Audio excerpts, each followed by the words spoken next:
Le sous-titrage de cette émission vous est présenté par Royal Lepage Limoges, première agence immobilière dans la région.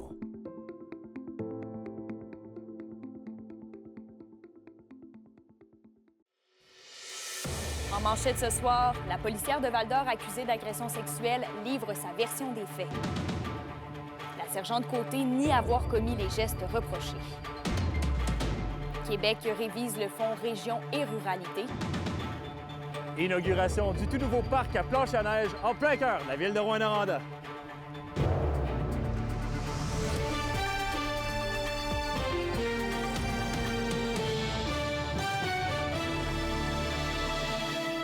Bon vendredi, merci d'être là pour le TVA 18h.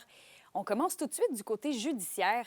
Le procès accusant Mélina Côté, policière de Val-d'Or, d'agression sexuelle s'est poursuivi aujourd'hui. Et cette fois-ci, c'était au tour de la sergente d'expliquer sa version des faits. Félix Blaquière nous résume le tout. L'audience a commencé avec le juge Jean-Pierre Gervais qui a permis des discussions Snapchat échangées entre Mme Côté et la plaignante d'être déposées comme pièce de preuve. L'interrogatoire de l'accusée, Mme Côté, a par la suite débuté.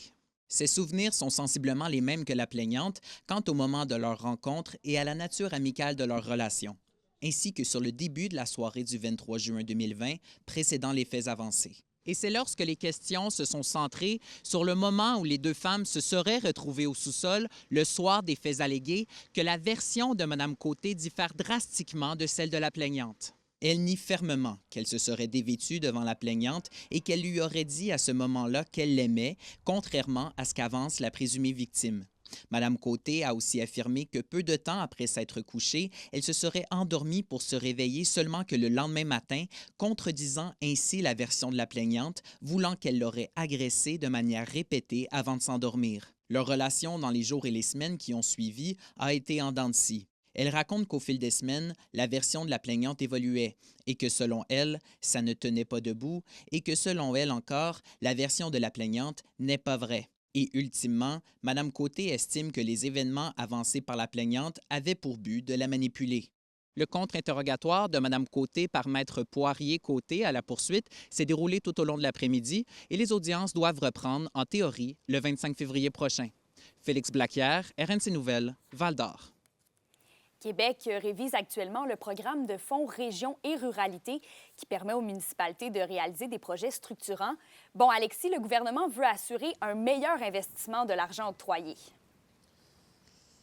Oui, l'engagement du gouvernement du Québec d'octroyer 1,3 milliard de dollars, ça reste quand même qui est milliard. Cependant, on veut quand même réviser le programme pour s'assurer que les municipalités utilisent l'argent à des fins de la philosophie du programme. Parce qu'il y a certaines municipalités qui profitaient au cours des dernières années de la souplesse du programme pour aller chercher des sommes d'argent qui ne sont pas nécessairement dans la philosophie du programme du gouvernement du Québec. Donc, on veut un petit peu venir redurcir les règles dans le but, justement, que les municipalités puissent présenter des projets qui sont réellement pertinents pour les citoyens et la municipalité en tant que telle. Donc, c'est une restructuration complète qui va être présentée en avril, mais qui est quand même bien accueillie qu'il y a par la Fédération québécoise des municipalités. Je vous laisse d'ailleurs écouter le président.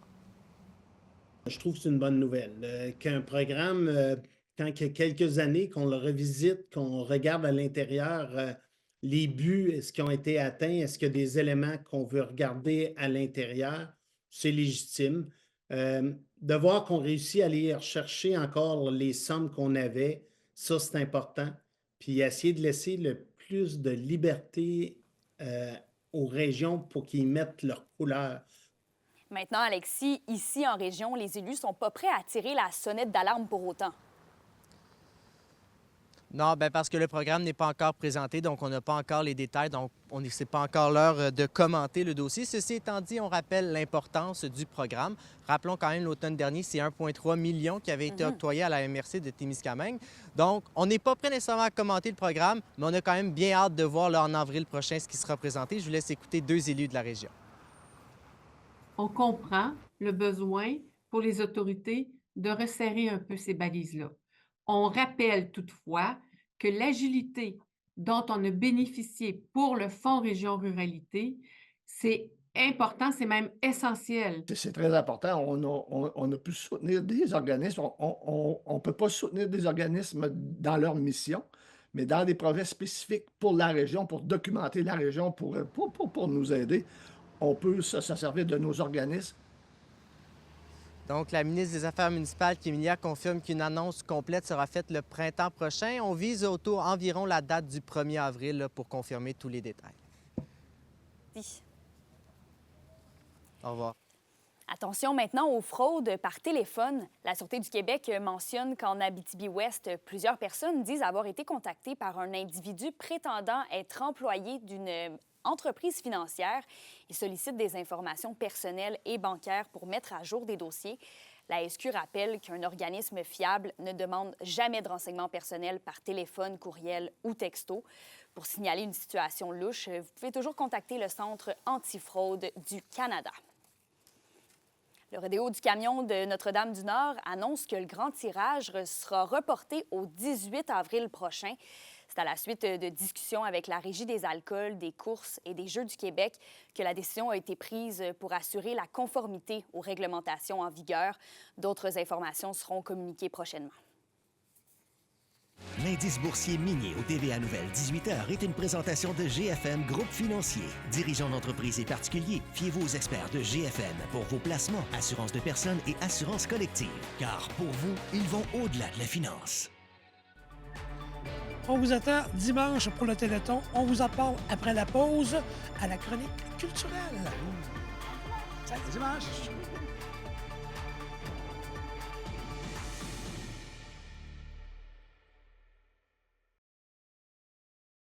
Les SADC de l'Abitibi-Témiscamingue et du nord du Québec vous présentent la bonne nouvelle économique TVA.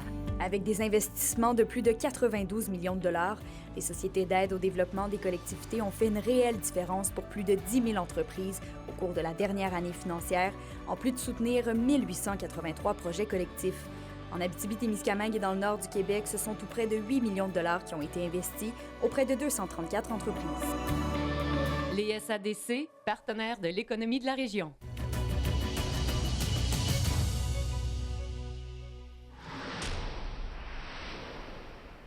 Le 28e Téléthon de la ressource pour les personnes handicapées en Abitibi-Témiscamingue a lieu ce dimanche.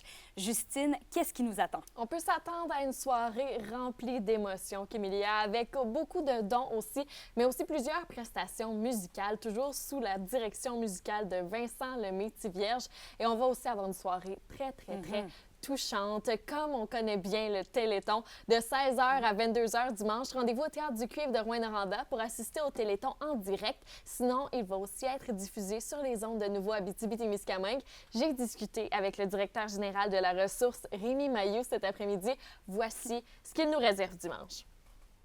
On est au Théâtre du Cuivre. Les préparatifs du 28e Téléthon de la ressource avancent de plus en plus. Et là, je suis avec la belle équipe qui vont nous faire ça ce dimanche. Rémi, qu'est-ce qui nous attend pour le 28e Téléthon? Oh, des belles surprises.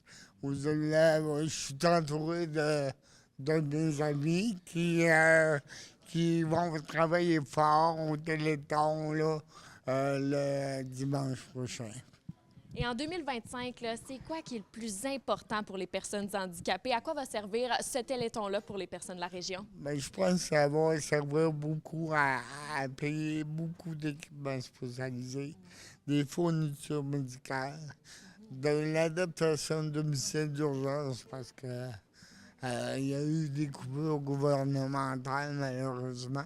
Ça fait que le Téléthon, il va être vraiment apprécié, puis l'aide que les gens vont nous procurer, bien, ça va être essentiel. Et quel est votre objectif cette année? L'objectif est de 500 000 $. Mais les amis, ici, on peut avoir plus. Hein, on va faire du bien encore plus. Et là, vous êtes bien entouré. Oui. Il y a plusieurs artistes là, qui s'en viennent participer au Téléthon. On a Marie-Hélène Thibert, on a William Deslauriers, Cathy Vachon. Comment ça vous fait sentir que tout ce beau monde-là sont là pour votre cause ce dimanche? Bien, c'est des gens de cœur qui aiment le monde. C'est vraiment des bons humains. Qui des habitués.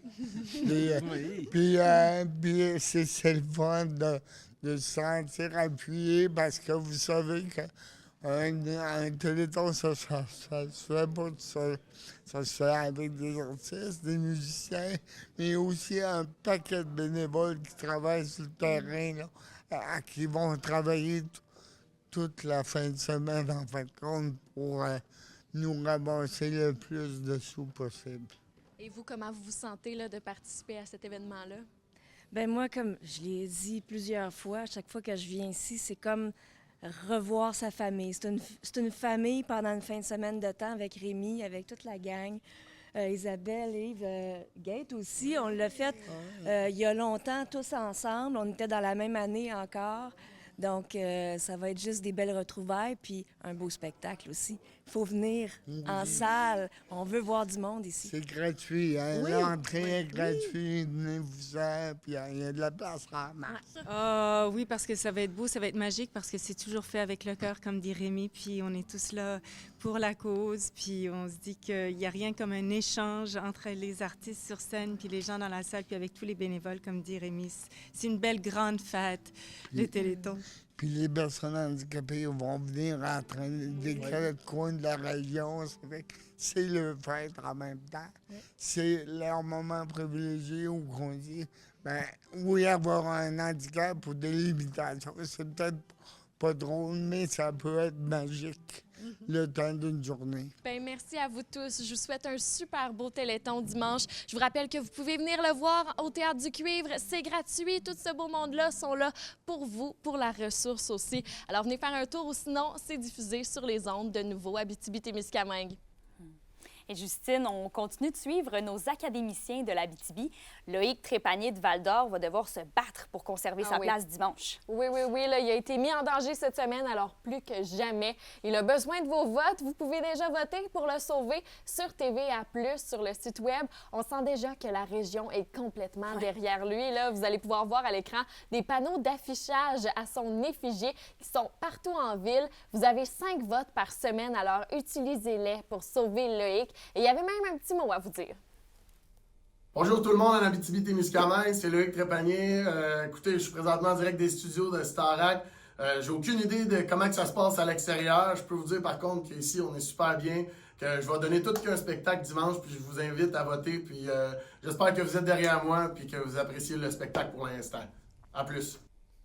On continue de voter pour Loïc et surtout bien hâte de le voir interpréter sa version finale de Cold de Chris Stapleton ce dimanche à 19h sur les ondes de TVA. Ouais, merci Justine. C'est toujours tellement plaisant de voir des jeunes de la région dans nos télés. Alors, du côté de la météo maintenant, ça risque d'être frisquet dans les prochains jours. On s'en reparle dans quelques instants. Partisans des Foreurs et des Huskies, vos 2 équipes seront en action à domicile cette fin de semaine. On vous en reparle après la pause.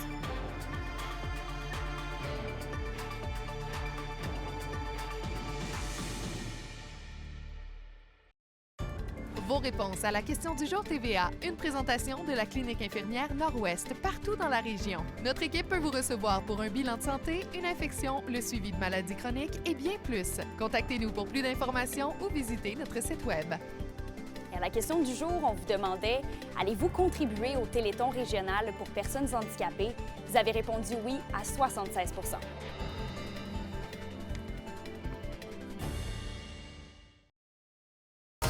Les sports vous sont présentés par Thibaut Géant, votre concessionnaire de confiance à Rouyn-Noranda, là où qualité et choix se rencontrent.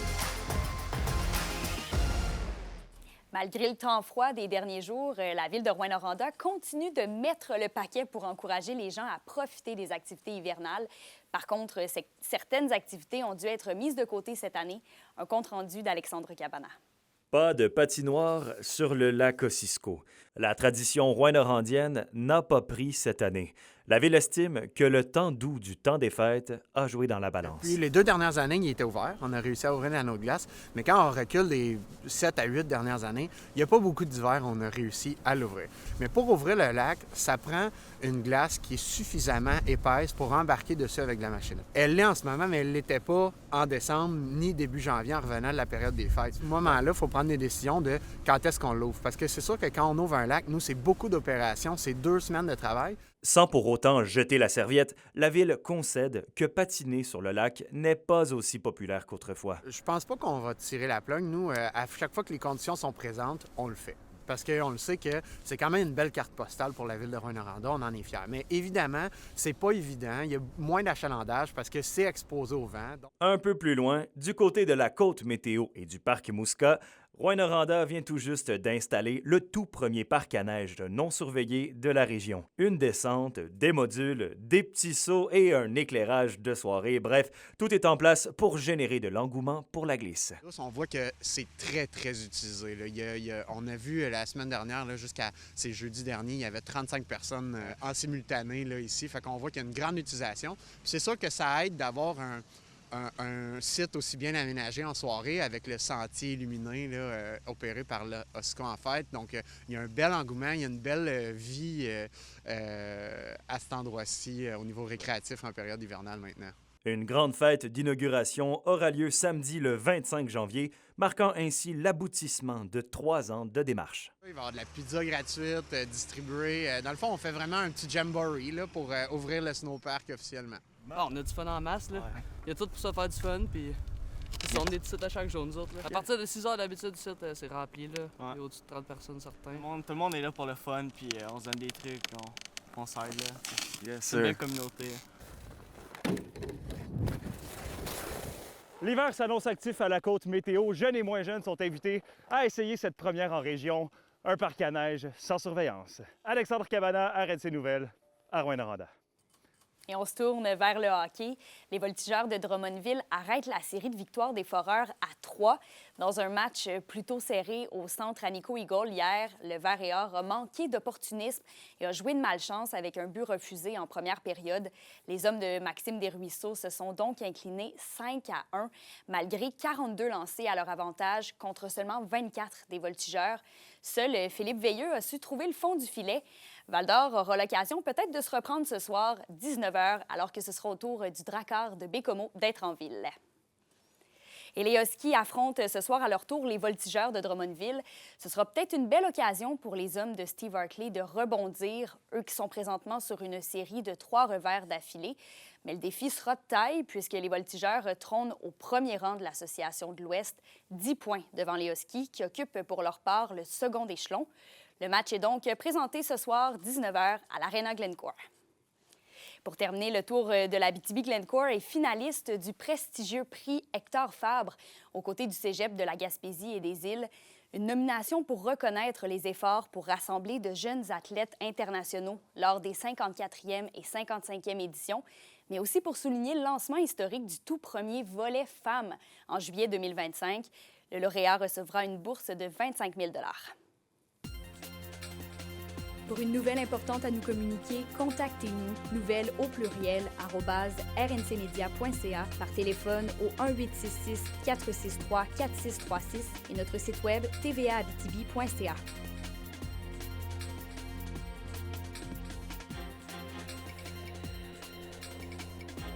La météo, une présentation de Nicole Auto de la Sarre, la capitale du pick-up. Vous y trouverez toujours le meilleur choix, toujours le meilleur prix. Justine, qu'est-ce qui nous attend en fin de semaine du côté de la météo? Du bon froid, Kémélia. Okay. C'est certain que ça va être moins pire qu'en début de semaine, mais ça va être quand même être assez frisquet au cours de la fin de semaine, là, dans les prochains jours. Ce soir et cette nuit, ce qui nous attend en Abitibi, ce sera partiellement nuageux, avec peut-être un petit peu de neige ce soir et un minimum de moins 22 et quand même un ressenti de moins 32 au courant de la nuit avec un risque d'engelure. Alors, couvrez-vous bien si vous sortez à l'extérieur. Au Témiscamingue, ce sera dégagé avec un minimum de moins 20 degrés et un refroidissement éolien près de moins 27. Demain, ce sera nuageux nuageux avec de la neige débutant le matin, une accumulation de 2 cm quand même et un maximum de -8 avec ressenti de -28 le matin pour l'Abitibi et de -6 ressenti de -23 pour le Témiscamingue. On a encore une fois un petit risque d'engelure qui est établi demain. Alors si vous allez jouer à l'extérieur, eh bien mettez plusieurs couches de vêtements pour être sûr de rester au chaud. Et en aperçu pour dimanche en Abitibi et au Témiscamingue, on aura une alternance de soleil et de nuages avec un maximum de -9. Profitez bien de la fin de semaine pour jouer dans la neige demain et aussi n'oubliez pas d'encourager le Téléthon de la ressource dimanche. Oui, merci Justine. En terminant, l'équipe de JE revient ce soir sur la grande manifestation contre la fonderie Horn tenue par le mouvement Mères au front l'automne dernier. C'est dans le cadre d'une émission sur la désobéissance civile des groupes environnementaux. L'émission est présentée à 20h sur nos ondes. Sur ce, je vous souhaite une belle soirée. On se retrouve lundi prochain. Passez une belle fin de semaine.